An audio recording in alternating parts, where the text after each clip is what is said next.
दोस्तों, स्वागत है आपका अपने यूट्यूब चैनल अमित अंकु पर। दोस्तों, आज मैं आपके लेके आया हूँ इंडियन हिस्ट्री के कुछ इंपॉर्टेंट क्वेश्चंस जो आपके आने वाले एग्ज़ाम जैसे कि एचपीएसएससी के एग्ज़ाम हैं और जो मेनली जो पुलिस का एग्ज़ाम आने वाला है फरवरी या मार्च तक, उसके लिए ये काफ़ी ज़्यादा इंपॉर्टेंट रहेंगे। तो ये हिमाचल हिस्ट्री के जो क्वेश्चंस हैं। तो फर्स्ट क्वेश्चन जो है, आर्य राजा दिवोदास का मुख्य सलाहकार कौन था? तो आर्य राजा दिवोदास का मुख्य सलाहकार कौन था? ऋषि भारद्वाज। तो यहाँ पे एक शब्द है आर्य। तो क्वेश्चन आता है कि आर्य जो थे हिमाचल प्रदेश में कहाँ से आए थे? तो आर्य जो आए थे हिमाचल प्रदेश में, ये मध्य एशिया से, मतलब आर्य भारत में कहाँ से आए थे? तो आर्य भारत में आए थे मध्य एशिया से। ये क्वेश्चन क्लर्क एग्जाम में भी पूछा गया था 2018 में। तो जो लोग बाहर से आए थे उनको कहा गया आर्य, और जो पहले से ही यहाँ थे उनको कहा गया अनार्य या फिर दस्यु। तो आर्य राजा दिवोदास और दस्यु राजा शांभर के बीच में कितने वर्ष तक युद्ध चला था? तो ये युद्ध चला था 40 वर्षों तक। और इस युद्ध में लास्ट में कौन विजेता हुआ? तो आर्य राजा दिवोदास की इस युद्ध में जीत हुई थी। इसके बाद एक इम्पोर्टेंट क्वेश्चन जो पूछा जाता है कि दशराग युद्ध जो था किस नदी के किनारे हुआ था? तो दशराग युद्ध किसके किसके बीच में हुआ था पहले तो दिवोदास के जो आर्य राजा दिवोदास थे, आर्य राजा दिवोदास के पुत्र थे सुदास। तो सुदास का युद्ध जो था 10 आर्य तथा अनार्य राजाओं के बीच में हुआ था। तो ज़्यादातर ये पूछा जाता है कि दशराग युद्ध जो था किस नदी के किनारे हुआ था? तो ये युद्ध हुआ था रावी नदी के किनारे। नेक्स्ट क्वेश्चन है, महाभारत के युद्ध के समय कांगड़ा के किस कटोचवंशी राजा ने कौरवों की ओर से युद्ध में भाग लिया था? तो किसने भाग लिया था? सुशर्मा चंद ने। तो आपने देखा भी होगा, तो सुशर्मा चंद ने जो था जब पांडवों का अज्ञातवास चल रहा था, तो सुशर्मा चंद ने पांडवों को अज्ञातवास में शरण देने वाले राजा किसने दिए था उनको शरण किसने दी थी? मत्स्य राजा विराट ने। तो उस पर आक्रमण किया था। तो त्रिगर्त किसका पुराना नाम था? तो त्रिगर्त था कांगड़ा का पुराना नाम। तो महाभारत काल में त्रिगर्त जो था दो भागों में बंटा हुआ था, एक था नगरकोट और दूसरा था जलंधर। नेक्स्ट क्वेश्चन है, प्रदेश के अनार्य राजा शांभर का किस आर्य राजा से कई बार युद्ध हुआ था? तो किससे हुआ था? दिवोदास। तो कितने वर्ष तक चला था युद्ध? 40 वर्ष तक। तो और जीत किसकी हुई थी लास्ट में? दिवोदास की। और दिवोदास का जो सलाहकार कौन था? ऋषि भारद्वाज। नेक्स्ट क्वेश्चन है, पांडवों ने 12 वर्ष का वनवास किस क्षेत्र में बिताया था? तो लगभग किस क्षेत्र में बिताया था 12 वर्ष का वनवास? महासू में। नेक्स्ट क्वेश्चन जो है काफ़ी बार पूछा गया है एग्जाम में, हिमाचल प्रदेश के प्राचीनतम निवासी कौन थे? तो कौन थे प्राचीनतम निवासी? कोल। और आर्य जो थे बाहर से आए थे, कहाँ से? मध्य एशिया से। नेक्स्ट क्वेश्चन है, सिकंदर ने किस वर्ष ब्यास नदी के तट पर कदम रखा था? तो इसने रखा था 326 ईसा पूर्व। तो क्वेश्चन ऐसे भी आता है कि सिकंदर ने भारत पर कब आक्रमण किया था? तो 326 ईसा पूर्व में। नेक्स्ट क्वेश्चन है, 1009 ईस्वी में निम्न में से किसने नगरकोट किसका नाम है? कांगड़ा का। तो किसने कांगड़ा को लूटा था? तो 1009 में किसने लूटा था ये? महमूद गजनवी ने। तो महमूद गजनवी ने जो थे 27 सालों में 17 बार आक्रमण भारत पर 27 सालों में भारत पर 17 बार आक्रमण किया था। तो उसका जो चौथा आक्रमण था वो कहाँ पे था? 1009 में कांगड़ा पे। और इसने किस मंदिर को लूटा था? ब्रजेश्वरी मंदिर को। नेक्स्ट क्वेश्चन है, मोहम्मद बिन तुगलक ने कांगड़ा किले को कब जीता था? तो इसने जीता था 1337 ईस्वी में। तो तब कांगड़ा का राजा कौन था? राजा पृथ्वी चंद। तो क्वेश्चन ऐसे भी आ सकता है, ये 1337 ईस्वी में किस मुस्लिम शासक ने कांगड़ा किले पर कब्जा किया था? तो मोहम्मद बिन तुगलक ने। इसके बाद जो था मोहम्मद बिन तुगलक के बाद फिरोज शाह तुगलक ने कांगड़ा किले पे कब आक्रमण किया था? 1361 में। और क्वेश्चन एक ये आता है, काफ़ी ज़्यादा इंपॉर्टेंट है कि फिरोज शाह तुगलक ने 1300 संस्कृत पुस्तकें जो था अपने साथ ले गया था और उनका फारसी में अनुवाद किया था। तो वो किस मंदिर में रखी गई थी? तो कहाँ से लेके गया था वो? ज्वालामुखी से। और उनका जो फारसी में अनुवाद किया था वो किसने किया था? तो क्वेश्चन ऐसा सकता है कि 1300 संस्कृत पुस्तकों का फारसी में अनुवाद किसने किया था? तो ये किया था अज्जुद्दीन खालिद खानी ने। नेक्स्ट क्वेश्चन है, किस मुगल सम्राट ने कुल्लू के राजा जगत सिंह को राजा की उपाधि से अलंकृत किया था? तो किसने किया था कुल्लू के राजा जगत सिंह को राजा किसने बोला था? औरंगजेब ने। तो औरंगजेब ने क्या किया था? तो औरंगजेब ने चंबा रियासत के जो सभी मंदिर थे उनको गिराने की आज्ञा दी थी। तो क्वेश्चन ऐसे आता है कि चंबा के किस राजा ने उसकी आज्ञा को, मतलब मंदिर गिराने की आज्ञा जो थी उसको मना कर दिया था? तो किसने किया था? छत्र सिंह ने। इसके अलावा जो था कि औरंगजेब ने बुशहर के किस राजा को छत्रपति का खिताब दिया था? तो छत्रपति का खिताब किसे दिया था? बुशहर के राजा केहरी सिंह को। नेक्स्ट क्वेश्चन है, जिस मुगल सेना ने 1620 ईस्वी में कांगड़ा किले को अपने अधीन किया था उसका कमांडर कौन था? तो इसका जो आंसर है ऑप्शन डी, नवाब अली खान। तो जहांगीर के शासनकाल में था ये। तो क्वेश्चन ऐसे भी आता है कि जहांगीर जो था आ, कब आया था ये, कि जहांगीर और नूरजहां कांगड़ा कब आए थे? तो ये आए थे 1622 में। तो फिर जहांगीर ने अपनी पत्नी के नाम पे धमेरी का नाम क्या रखा? नूरपुर। और उसकी पत्नी का नाम था नूरजहां और उसने धमेरी का नाम रख दिया नूरपुर। नेक्स्ट क्वेश्चन है हमारे पास, हिमाचल के किस राजा को औरंगजेब ने छत्रपति का खिताब दिया था? तो अभी मैंने ऊपर डिस्कस किया ये, बुशहर के राजा केहरी सिंह को। नेक्स्ट क्वेश्चन है, निम्नलिखित में से किस नगर में जहांगीर ने किले के अंदर मस्जिद बनवाई थी? तो कांगड़ा किले के अंदर जो थी इसने मस्जिद बनवाई थी, नगरकोट किला। तो फ्रेंड जितने भी ये क्वेश्चन है ये आपके आने वाले जो मेनली जो पुलिस का एग्ज़ाम है उसके लिए तो काफ़ी ज़्यादा ये महत्वपूर्ण रहेंगे। नेक्स्ट क्वेश्चन है, नेरटी की लड़ाई किन राज्यों के शासकों के बीच में हुई थी? तो ये किसके किसके बीच में हुई थी? कांगड़ा और चंबा के शासकों के बीच में। इसके बाद जो इम्पोर्टेंट क्वेश्चन है कि पांवटा साहिब के समीप भंगाणी साहिब की लड़ाई में गुरु गोविंद सिंह, जो भंगाणी की लड़ाई हुई थी गुरु गोविंद सिंह और किस राजा के बीच में हुई थी? तो बिलासपुर के राजा के बीच में ये हुई थी। तो ये कब हुई थी? 1686 ईस्वी में। तो ये हुई थी गुरु गोविंद सिंह और कहलूर यानी कि बिलासपुर के राजा भीमचंद के बीच में सफ़ेद हाथी को लेकर। तो सिख गुरुओं में ज़्यादातर क्वेश्चन जो पूछे जाते हैं गुरु गोविंद सिंह से रिलेटेड ही पूछे जाते हैं। तो गुरु गोविंद सिंह का जन्म कहाँ पे हुआ था? तो उनका जन्म हुआ था पटना में और मृत्यु कहाँ पे हुई थी? नांदेड़ में। इसके अलावा जब गुरु जी ने मतलब कि गुरु गोविंद सिंह जी ने मंडी की यात्रा की थी तो मंडी का राजा कौन था? राजा सिद्धसेन। और इसके अलावा जो क्वेश्चन आता है कि गुरु गोविंद सिंह ने दशम ग्रंथ की रचना किस शहर में की थी? तो पांवटा साहिब में। नेक्स्ट क्वेश्चन है, भंगानी साहिब की लड़ाई किस वर्ष लड़ी गई थी? तो अभी बताया ऊपर मैंने 1686 ईस्वी में। नेक्स्ट क्वेश्चन है हमारे पास, गुरु गोविंद सिंह ने किस राजा के शासनकाल में सिरमौर की यात्रा की थी? तो सिरमौर की यात्रा जब की थी तो राजा कौन था? मेदिनी प्रकाश।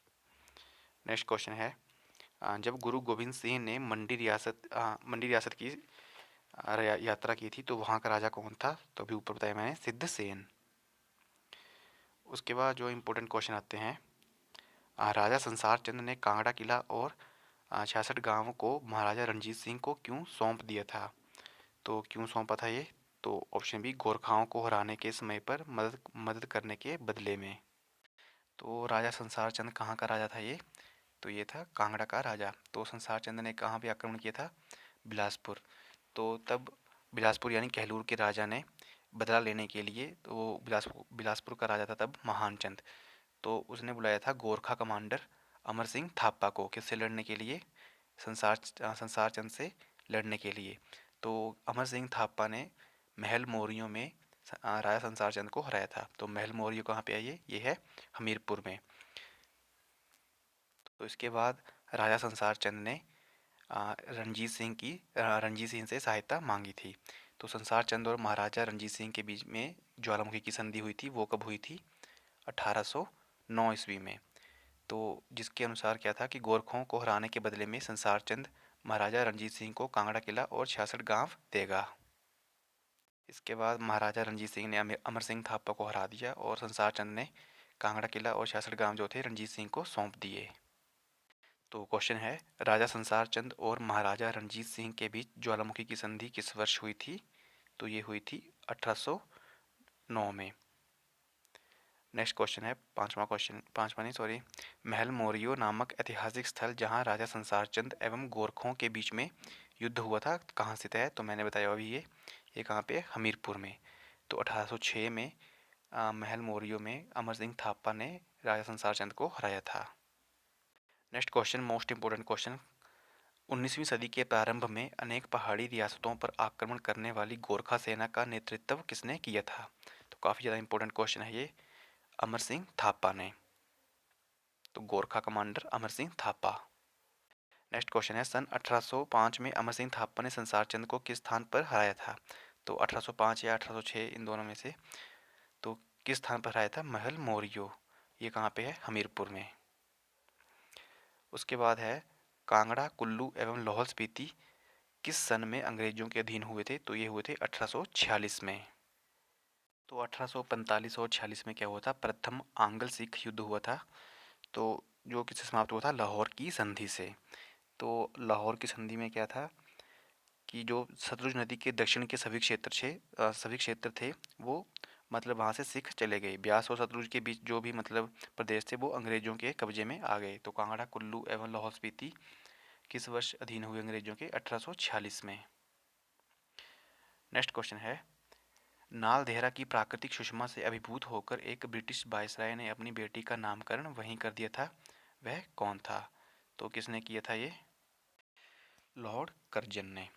तो लॉर्ड कर्जन से रिलेटेड एक इम्पोर्टेंट क्वेश्चन आता है कि बंगाल का विभाजन किसने किया था? तो बंगाल का विभाजन किया था लॉर्ड कर्जन ने। किस वर्ष में किया था ये? 1905 में। नेक्स्ट क्वेश्चन है, 1857 की महान क्रांति के दौरान बुशहर राज्य का शासक कौन था जिसने ब्रिटिशों के विरुद्ध क्रांति में हिस्सा लिया था? तो 1857 में जो मतलब प्रथम स्वतंत्रता संग्राम हुआ था तो काफ़ी जो राजा थे, मैक्सिमम राजा, तो उन्होंने अंग्रेज़ों का साथ दिया था। और कई जो थे जिन्होंने उनके विरुद्ध जो थे मतलब उनके अंग्रेज़ों के विरुद्ध जो अंग्रेज़ों के विरुद्ध खड़े थे। तो उसमें से एक था बुशहर राज्य का शासक। तो कौन था बुशहर राज्य का राजा तब? राजा शमशेर सिंह, जिसने ब्रिटिशों के विरुद्ध क्रांति में हिस्सा लिया था। नेक्स्ट क्वेश्चन है, 1857 में अंग्रेजों के विरुद्ध उठ खड़े होने के लिए जनता को प्रेरित करने वाले जननायक प्रताप सिंह की शहादत कहाँ पे हुई थी? तो ये हुई थी धर्मशाला में।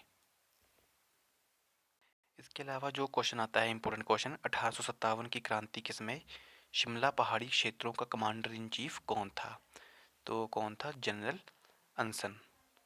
और एक क्वेश्चन है कि 1857 में देशद्रोहिता पूर्ण पत्र व्यवहार करने के कारण किसे अम्बाला में फांसी की सजा दी गई थी? तो राम प्रसाद बैरागी को। नेक्स्ट क्वेश्चन है, सन 1857 के स्वतंत्रता संग्राम में किस देशी रियासत ने तटस्थता का दृष्टिकोण अपनाया? ना अंग्रेजों का ना विद्रोहियों का साथ दिया। तो इसका जो आंसर है ऑप्शन ए, रामपुर बुशहर। तो रामपुर बुशहर का कौन सा शासक था? राजा शमशेर सिंह। नेक्स्ट क्वेश्चन है हमारे पास, 1857 के सैन्य विद्रोह के दौरान बुशहर रियासत के किस राजा ने अंग्रेजों के साथ प्रतिकूल व्यवहार किया? एक होता है अनुकूल, तो एक मतलब अनुकूल जो साथ दे, और जो प्रतिकूल जो विरोध कर दे। तो बुशहर के राजा शमशेर सिंह। तो पुलिस में जो अगर क्वेश्चन पूछेंगे तो वो राजा शमशेर सिंह से रिलेटेड ही आएगा। नेक्स्ट क्वेश्चन है, किसने आज़ादी तक काले कपड़े पहनने की सौगंध ली थी? तो किसने ली थी? बाबा कांशीराम ने। और 1857 के विद्रोह के समय एक अन्य क्वेश्चन जो काफ़ी ज़्यादा पूछा जाता है कि नूरपुर के वजीर राम सिंह पठानिया, जिन्होंने अंग्रेज़ों को काफ़ी तंग किया था उस टाइम, तो उन्हें आ, अंग्रेज़ों ने हराया था और उन्हें कहाँ भेज दिया गया था, मतलब कहाँ पे इनको निर्वासित किया गया था? तो वजीर राम सिंह पठानिया को भेजा गया था सिंगापुर में। नेक्स्ट क्वेश्चन है, भाई दो ना पाई आंदोलन किस आंदोलन का विस्तार था?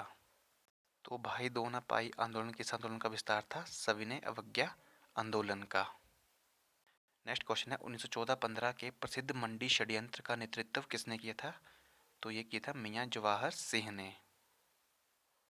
तो 1914-15 में हुआ मंडी षड्यंत्र किससे प्रभावित था? तो किससे प्रभावित था ये? गदर पार्टी से। तो गदर पार्टी की स्थापना किसने की थी? लाला हरदयाल ने। और मंडी में नेतृत्व किसने किया था मंडी षड्यंत्र केस का? मियाँ जवाहर सिंह ने। नेक्स्ट क्वेश्चन है, हिमालयी रियासती प्रजामंडल के प्रथम अध्यक्ष कौन थे? तो इसका जो आंसर है पंडित पद्मदेव। नेक्स्ट है, सुकेत सत्याग्रह कब हुआ था? 18 फरवरी 1948 को। तो उसका नेतृत्व किसने किया था? तो किसने किया था? पंडित पद्मदेव ने। सबसे ज़्यादा जो इम्पोर्टेंट क्वेश्चन है, धामी गोलीकांड हिमाचल प्रदेश का पहला गोलीकांड जो हुआ था ये कब हुआ था? तो पूरी डेट 16 जुलाई 1939 को। तो मोस्ट इम्पोर्टेंट क्वेश्चन है ये, धामी गोलीकांड कब हुआ था? तो डी से याद रखना है, धामी गोलीकांड ये कब हुआ था? 1939 में। इसके बाद है पी, पी से उसके 3 साल बाद 1942 में समझौता आंदोलन। और एस से याद रखना है आपको, सुकेत सत्याग्रह। सुकेत सत्याग्रह कब हुआ था? ये 1948 में। और आपने क्वेश्चन जो वही अभी ऊपर मैंने डिस्कस किया कि भाई दोना पाई आंदोलन किस आंदोलन का ये विस्तार था? तो सविनय अवज्ञा आंदोलन का ये इम्पोर्टेंट क्वेश्चन है, इसको आप याद रखेंगे। नेक्स्ट जो क्वेश्चन हमारे पास, निम्नलिखित में से किस राजपूत शासक ने कहलूरिया वंश की उत्पत्ति का प्रमाण दिया था? तो इसका जो आंसर है ऑप्शन सी, हरिहर चंद। और आज का लास्ट क्वेश्चन है, सुंदरनगर का पुराना नाम क्या था? तो सुंदरनगर का पुराना नाम था ये, यहाँ पे लिखा है बारेद, लेकिन जो ओरिजिनल में नाम है इसका बनेड। तो जितने भी पुराने नाम हैं तो आपको ये याद रखने हैं, जैसे सुंदरनगर का पुराना नाम था बनेड, बैजनाथ का था किरग्राम, बिलासपुर का कहलूर, सराहन का शोणितपुर, ऊना का जसवान, नूरपुर का धमेरी, भरमौर का ब्रह्मापुर, कांगड़ा का त्रिगर्त या नगरकोट, कुल्लू का कुल्लूत, नालागढ़ का हुंडूर और किन्नौर का चीनी। इसके अलावा जो एक आपको एक काम करना है वो है हिमाचल की रियासतें हैं उनके संस्थापक, हिमाचल रियासतों के संस्थापक और जो ऐतिहासिक नगर हैं उनके संस्थापक आपको याद रखने हैं। जैसे गुलेर राज्य की स्थापना किसने की थी? तो हरिचंद ने। त्रिगर्त राज्य की सुशर्मा चंद ने। सिब्बा राज्य की शिवराम चंद ने। इसके अलावा जो थे जैसे सारे आपको याद रखने हैं, ठियोग की जयचंद ने, सुकेत की वीरसेन ने, और दारकोटी की दुर्गा सिंह ने, कुनिहार रियासत की अभोज देव, सिरमौर की शुभंश प्रकाश, और जैसे सुजानपुर रियासत की घमंडचंद, और प्राचीन कुल्लू की बिहंग मणिपाल। तो आपको ये याद रखने हैं। तो ये थे हिमाचल की हिस्ट्री के क्वेश्चन जो आपको एचपी पुलिस के एग्ज़ाम में आ सकते हैं।